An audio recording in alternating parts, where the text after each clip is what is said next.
Welcome to the Tech Egg. Don't get scrambled. Enjoy the video. You start by confirming the clasp and locating the removable links. This matters because direction of pins determines your push technique.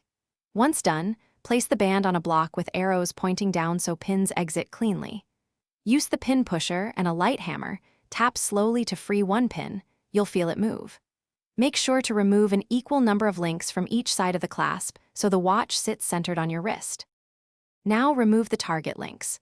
Push the pin until it protrudes, then grab with tweezers and pull. Keep all tiny parts organized because losing a collar ruins reassembly. Once you've taken links from both sides, test fit the band on your wrist to judge remaining removal. To rejoin, align link holes precisely, insert the pin from the arrow-free side, and tap gently until flush. Make sure the pin seats evenly.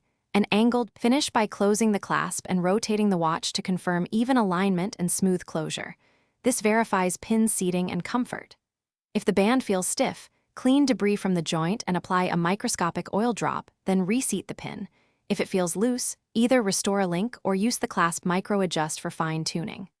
One key tip: if a pin won't seat, back it out and realign the plates before tapping. Forcing it risks bending or breaking the pin. Thanks for watching. Consider subscribing if I helped unscramble your problems.